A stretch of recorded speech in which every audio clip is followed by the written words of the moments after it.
চোখ খুলতেই দেখলাম নিশি চায়ের কাপটা বিছানার পাশে টেবিলটাতে রাখলো। চায়ের কাপটা থেকে ধোঁয়া উঠছে। বিছানায় বেডটি খাওয়ার অভ্যাস আমার কোনো কালেই ছিল না, কিন্তু এবারে নিয়মকানুন সব আলাদা। কেমন একটা বড়লোক বড়লোক ভাব। অবশ্য নিশির এমনিতেই বড়লোকওয়ালা ভাব না থেকে কি পারে। চায়ের কাপটা থেকে চোখ সরিয়ে নিশির দিকে তাকালাম। মুখটা কেমন একটু চিন্তিত লাগলো। উঠে বসতে বসতে বললাম, কি হয়েছে? চেহারা এমন কেন লাগছে? আমার দিকে চায়ের কাপটি এগিয়ে দিতে দিতে বলল, না কিছু না, নে চাটা নে। নিশি, তোর কি লজ্জা শরম বলতে কিচ্ছু নেই? মানে কি? লজ্জা শরম থাকবে না কেন? আরে তোর জামাই, রীতিমতো 5 লাখ টাকা দেনমোহর দিয়ে বিয়ে করেছি, আর তুই আমাকে তুই তুই করছিস? ও অপু, ফাজলামো করিস না তো।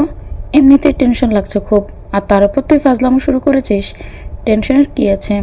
নিশি বলল, তোর কোনো টেনশন নেই, সব টেনশন তো আমার। কি ঝামেলায় যে আমি পড়েছি, দাদি মনে হয় এবার রিকভার করে ফেলবে।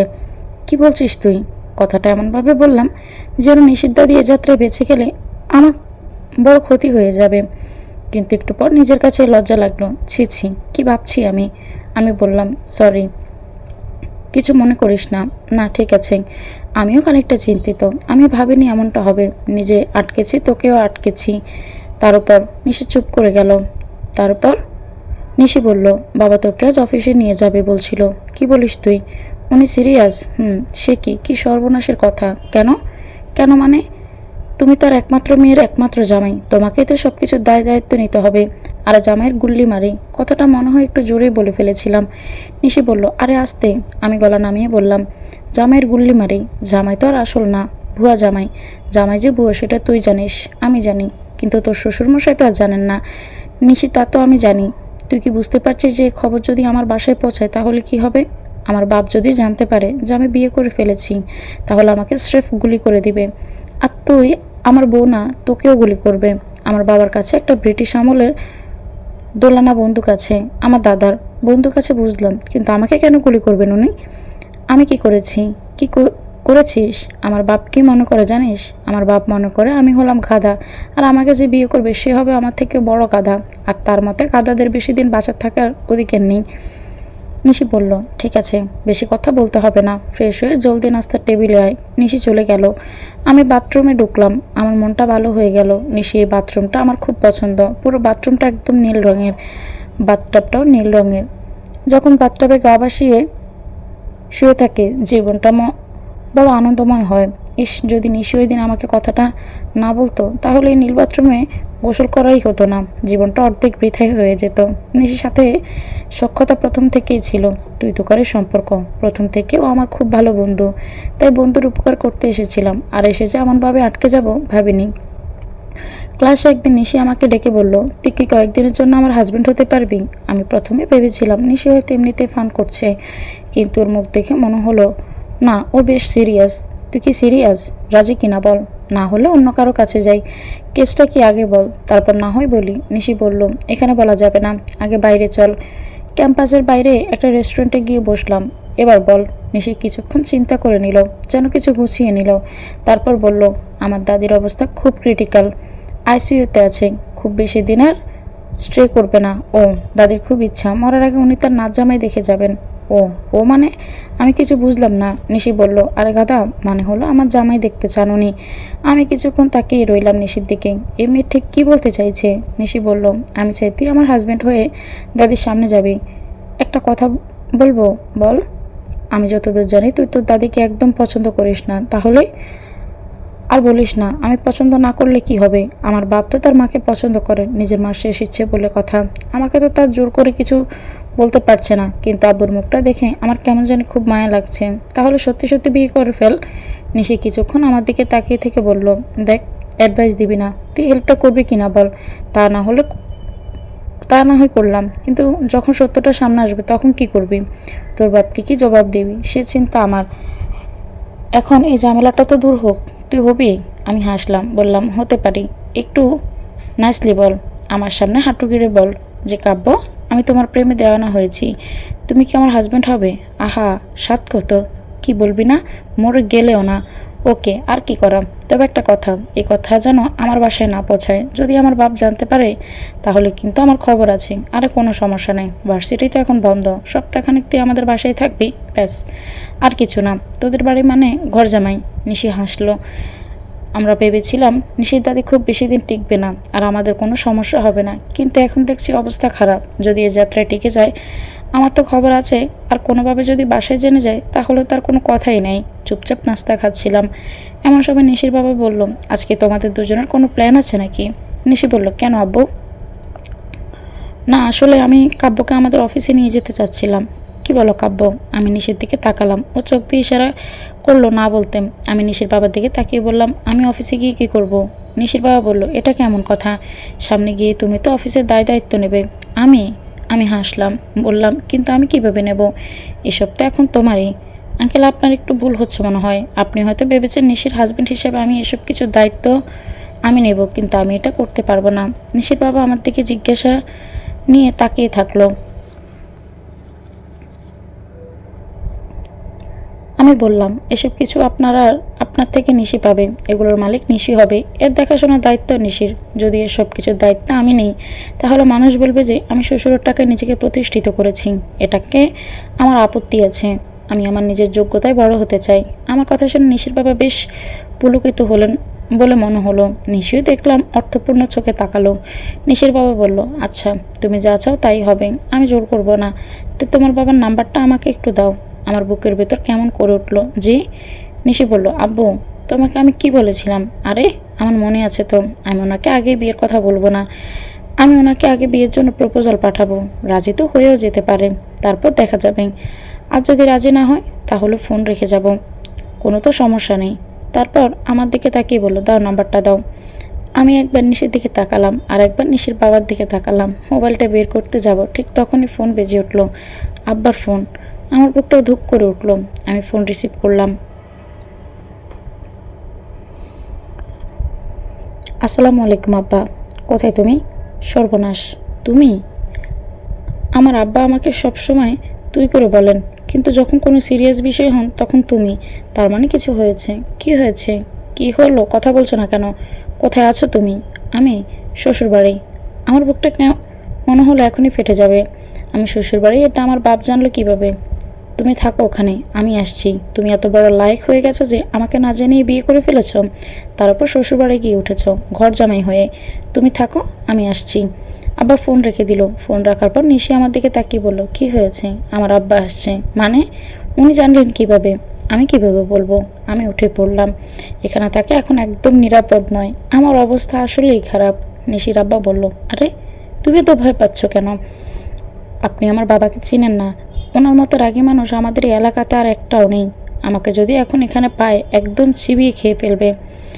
আমাকে এখন পালাতে হবে, যে করেই হোক। আরে পালাবে কেন? নিশির বাবা কি যেন ভাবলো। আচ্ছা ঠিক আছে, তোমাদের তো হানিমুন হয়নি, আর মার অবস্থা এখন মোটামুটি ভালো। তোমরা এক কাজ করো, সিলেট চলে যাও। ঠিক আছে, ওখানে আমার একটা বাংলো বাড়ি আছে, ওখানে কদিন থেকে এসো, আর আমি এদিকে তোমার বাবার জন্য ওয়েট করি। উনি আসলে না হয় ওনাকে সামলাবো আমি। আমি আর কিছু ভাবলাম না। আসলে আমার মাথা কাজ করা বন্ধ করে দিয়েছে। আমার কেবল মনে হচ্ছে আব্বা আসার আগে আমাকে এখান থেকে পালাতে হবে। আমি জলদি ঘরের দিকে রওনা দিলাম। নিশি আমার পেছন পেছন এলো। বাবা আমার পেছন পেছন দৌড়াচ্ছেন, তার ব্রিটিশ আমলের বন্দুক নিয়ে। আমি দৌড়াচ্ছি প্রাণপণে, কিন্তু যতই দৌড়ানোর চেষ্টা করছি কেন জানি খুব বেশি এগিয়ে যেতে পারছি না। প্রতি মুহূর্তে বাবা দোনালা বন্দুকটা এগিয়ে আসছে। আমি তো টেনশনে পড়ে গেলাম। একটু আস্তে দৌড়াও। আমি ডান দিকে তাকিয়ে দেখি আমি কেবল একা দৌড়াচ্ছি না, আমার সাথে নিশিও দৌড়াচ্ছে। সবচেয়ে অবাক হওয়ার কথা, নিশি দৌড়াচ্ছে বউয়ের সাজে, যেন বিয়ের আসর থেকে আমি ওকে নিয়ে পালিয়েছি। নিশির পরনে লাল রঙের একটা লেহেঙ্গা, আর সারা শরীর জুড়ে গহনা ভর্তি। গহনার বারে ঠিকমতো দৌড়াতেও পারছে না। আমি বললাম, তুমি এরকম গহনার লেহেঙ্গা পরে দৌড়াচ্ছ কেন? গাধার মতো প্রশ্ন করবে না। গহনা ফেলে দৌড়ানোর থেকে গুলি খেয়ে মরে যাওয়া ভালো। আমি আশ্চর্য হয়ে গেলাম। পেছনে একজন বন্দুক নিয়ে দৌড়াচ্ছে, আর এই গহনা পেছনে লেগে আছে। আশ্চর্য, মেয়েদের সাইকোলজি। আমি দৌড়াতে দৌড়াতে হোঁচট খেয়ে পড়ে গেলাম। ভেবেছিলাম খুব ব্যথা লাগবে, কিন্তু ঠিক তখনই আমার ঘুম ভেঙে গেল। বিছানায় উঠে বাসেও দেখলাম বুকের ভেতর কেমন ধরফর করছে। মাই গড, যদি এই স্বপ্ন সত্যি হয়ে যায় তাহলে উপায় আছে? অবশ্যই সত্যি হবার সম্ভাবনা কম। আব্বা এখানে আসতে পারবে না। মনটা একটু শান্ত হলে বিছানা ছেড়ে জানালার কাছে আসলাম। বাইরে তখনও খুব বেশি আলো ফোটেনি। বারান্দার দিকে চোখ পড়তে আমার মনটা ভালো হয়ে গেল। এই সকালবেলা নিশিকে দেখলাম বারান্দার উপরে পা ঝুলিয়ে বসে আছে, হাতে একটা কাঁচের মগ, ভেতরে তরলের রং দেখে তো মনে হচ্ছে কফি। কী রে ভাই, চা বাগানে বেড়াতে এসে কফি খাচ্ছে? আমি বারান্দায় বেরিয়ে এলাম। আমার পায়ের আওয়াজ পেয়ে নিশি আমার দিকে ফিরে তাকালো। চারিদিকে চা বাগান রেখে কেউ যদি তার মাঝখানে কফির মগ নিয়ে বসে থাকে তাহলে কি বলা উচিত? ধোয়া ওঠা কফির মগে একটা চুমুক দিয়ে নিশি আমার দিকে তাকালো ভালো করে। কাল নিশিকে যতখানি চিন্তিত মনে হচ্ছিল আজ ততখানি মনে হচ্ছে। নিশি বাংলোর বারান্দায় বসে আছে পা ঝুলিয়ে। আমি ওর পাশে গিয়ে বসলাম। এই চা বাগানে কফি পেলি কোথায়? নিশি এবারও কিছু বলল না। কাঁচের মগটা আমার পাশে রেখে সামনে তাকালো। জানিস, এই জায়গা আমার খুব পছন্দের। এখানে বসে থাকলে মনে হয় বসেই থাকি। আর সকালবেলাটা কী যে চমৎকার লাগে এখানে বসে থাকতে। তাই তো দেখছি শ্বশুরমশাই জব্বর একখান বাড়ি কিনছে। নিশি আমার দিকে তাকালো। খুব আনন্দে আছিস মনে হচ্ছে। কাল তো লেজ গুটিয়ে কেমন দৌড় মারলে দেখলাম তো আমি। আর এখন কেন জানি আর ভয় লাগছে না। মনে হচ্ছে না যে আব্বা এখানে আসতে পারবে। আর সকালবেলা এমন একটা স্বপ্ন দেখে ঘুম ভাঙলো। আর আর সকালবেলা তোকে এখানে বসে থাকতে দেখে কেন যেন মনটা খুব ভালো লাগলো। মনে হলো যে গল্পের কোনো নায়িকা বসে আছে বারান্দায়, একটু একটু করে কফির মগে চুমুক দিচ্ছে। চমৎকার একটি গল্পের শুরু। মগটা তুলে আবার আমি চুমুক দিলাম। আমি ভেবেছিলাম নিশি হয়তো চিৎকার করে উঠবে, কিন্তু কিছু বলল না। আমার দিকে তাকিয়ে রইল কিছুক্ষণ। তারপর বলল, চল ওই দিকটা যাই। বলে নিশি বারান্দা থেকে ঘাসের উপর লাফ দিল। দাঁড়া, ঘুরে আসছি। আরে এখান দিয়ে আয় না, স্যান্ডেল পরে আসি। নিশি বলল, আমি খালি পায়ে আসতে পারলে তুই পারবি না? আর সকালবেলায় খালি পায়ে হাঁটার মজাই আলাদা। আয়। আমি ওখান থেকে নিচে নেমে এলাম, নিশির সাথে হাঁটতে লাগলাম। সত্যি বলবো কি, আমি কখনো ভাবিনি আমার জীবনে এমন দিন আসবে। এমন একটা চমৎকার এমন একটা দিন। আমরা দুজন এমন সুন্দর সকালেই হাঁটছি পাশাপাশি। নিশি টুকটাক কথা বলছে, আমি চারিদিকে দেখছি। চারিদিকে পরিবেশ আমাকে মুগ্ধ করে ফেলেছে। হাঁটতে হাঁটতে আমি দাঁড়িয়ে গেলাম কিছুক্ষণের জন্য। নিশি তখনও কথা বলতে বলতে এগিয়ে চলেছে। আমি যে দাঁড়িয়ে পড়েছি ওটাও লক্ষ্য করেনি। যখন লক্ষ্য করলো তখন আমার দিকে তাকিয়ে বলল, কী রে, দাঁড়িয়ে পড়লি কেন? আমি একটু দৌড়ে ওর সামনে এসে দাঁড়ালাম। নিশি আবার বলল, দাঁড়িয়ে পড়লি কেন? তোকে দেখছিলাম। নিশি আবারও কিছুক্ষণ তাকিয়ে রইল। দিন ভালোই কাটতে লাগলো। সারাদিন এদিক ওদিক ঘুরে বেড়াই নিশির সাথে। সকালবেলা একসাথে হাঁটতে বের হই খালি পায়ে। রাতে একসাথে জোছনা দেখি দুজন। জীবনটা কেন জানি খুব সুন্দর হয়ে গেল, কিন্তু কয়দিনের জন্য। এই মিথ্যার কয়দিন। এখান থেকে ফিরে গেলে আবার তো। আচ্ছা, এই মিথ্যাটা কি সত্যি হতে পারে না? ছি, কি ভাবছি। নিশি শুনলে কি ভাববে? তবে চিন্তাটা আবার আমার মাথায় এলো। ওই দিন রাতে বারান্দায় বসেছিলাম দুজন। বাইরে খুব সুন্দর জ্যোৎস্না উঠেছে। আমি মাঝে মাঝে নিশির দিকে তাকাচ্ছি। নিশি তাকিয়ে আছে বাইরের দিকে। হঠাৎ নিশি বলল, কাব্য, ঘুম আসছে, ভেতরে যাবি? না, ভেতরে যেতে ইচ্ছে করছে না। তোর কোলে মাথা রেখে একটু শুভ। আমি একটু অবাক হলাম, হেসে বললাম, শুবি? শো। নিশি আমার কোলে মাথা রেখে শুয়ে পড়ল। আমি আস্তে আস্তে নিশির মাথায় হাত বুলাতে লাগলাম। আমার মনের মধ্যে কেমন যেন একটা অদ্ভুত অনুভূতি হতে লাগলো। আশ্চর্য ভালো লাগার অনুভূতি। কাব্য, আমি একটা অন্যায় করেছি। তুই কি আমার উপর রাগ করবি?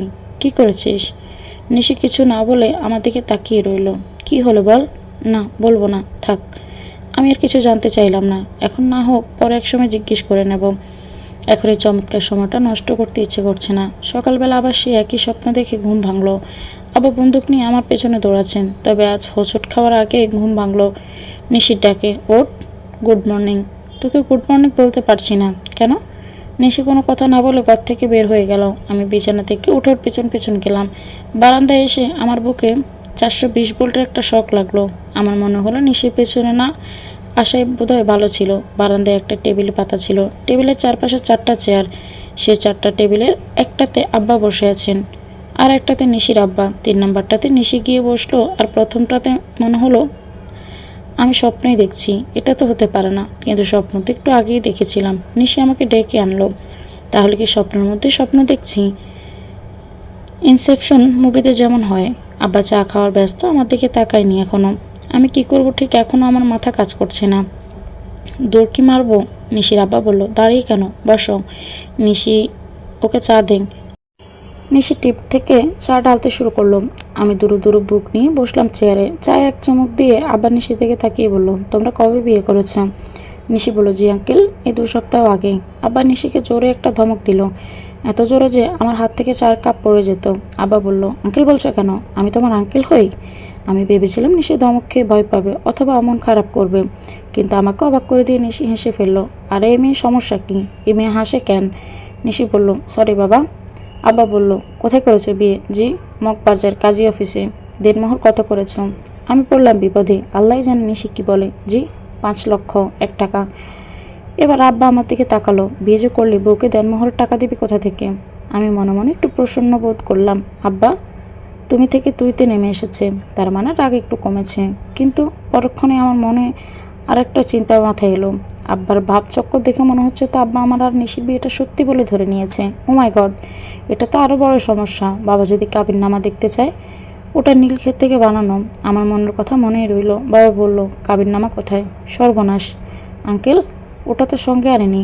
বাবা আবার নিশির দিকে তাকালো। নিশি একটু জিব্বা কামড়ে বলল, বাবা। নিশির বাবা এতক্ষণ চুপ ছিল। বাবাকে বলল, আরে বেআই সাহেব, এবার একটু শান্ত হন। আমি তো আপনাকে বললামই ওদের খুব একটা দোষ নাই, আমার মায়ের জন্যই ওরা এমন করেছে। তারপর নিশিকে বলল, তুই জামাইকে ঘরে নিয়ে যা, আমি বেআইয়ের সাথে একটু কথা বলি। নিশি আমাকে নিয়ে পেছনে বারান্দায় চলে এলো। আমি একটু হাঁপ ছেড়ে বাঁচলাম। আব্বার সামনে ঠিক মতো দম নিতেও কষ্ট হচ্ছিল। নিশি আবার বারান্দায় থেকে পা ঝুলিয়ে বসলো। আমি বললাম, আমার বাপ এখানে আসলো কিভাবে? আর তুই বুঝতে পারছিস কি হতে চলেছে? এরা তো আমাদের সত্যি সত্যি বিয়ে দেবে। আমি তো কিছু ভাবতেই পারছি না। নিশা আমার দিকে তাকিয়ে থাকলো কিছুক্ষণ, তারপর আমার হাত ধরে বলল, আমার সাথে বিয়ে হলে কি তোর অনেক সমস্যা হয়ে যাবে? নিশির কথা আমি কিছুই বুঝতে পারলাম না। বললাম, মানে? মানে হলো আমি চাই তোর সাথে। আমার নিশি চুপ করে গেল। আমি কেবল অবাক হয়ে তাকিয়ে রইলাম নিশির দিকে। এতদিনে পরিচিত নিশিকে অনেক অপরিচিত মনে হতে লাগলো। কিছুক্ষণ চুপ থাকার পর নিশি বলল, আব্বু যখন বিয়ের কথা বলল, জানিস সবার আগে আমার তোর কথাই মনে হয়েছে। নকল হোক আর আসল হোক, আমি এটাই চেয়েছি। নিশি আমার হাতটা ছেড়ে দিল। কিন্তু তুই যদি না চাস তাহলে এখনও তেমন কিছুই হয়নি। আমার কেন জানি রাতে সে ভালো লাগার অনুভূতিটা ফিরে এলো। বললাম, তুই কি আমাকে তুই করেই বলবি বিয়ের পর? তাহলে কিন্তু হবে না। তুমি করে বলতে হবে, পারবি? নিশি হেসে ফেললো। তোকে কোনোদিন তুমি বলবো না। আচ্ছা, যা ইচ্ছে বলিস, কিন্তু যে মিথ্যাটা ওনারা সত্য ভেবে বসে আছে সেটার কি হবে? ব্যাপার না। তবে একটা ব্যাপার আমি বুঝতে পারছি না, যে আমার আব্বাকে এই খবর দিল কে? এবার নিশি আমার দিকে তাকালো, বলল, আসলে তোকে একটা কথা বলতে চেয়েছিলাম। কিছুক্ষণ চুপ করে থেকে আবার বলল, তোর আব্বাকে আমি ফোন করে সব বলেছিলাম। কি? প্লিজ রাগ করিস না। রাগ করবো না। নিশি আর দাঁড়ালো না, বারান্দা থেকে লাফ দিয়ে বাগানের দিকে দৌড় মারল। তুই কোথায় যাস? দাঁড়া। আমি নিজে ওর পেছন পেছন দৌড় লাগালাম। এভাবেই শুরু হলো নিশি আর কাব্যের ভালোবাসার গল্প। ভালো থাকুক তাদের ভালোবাসা।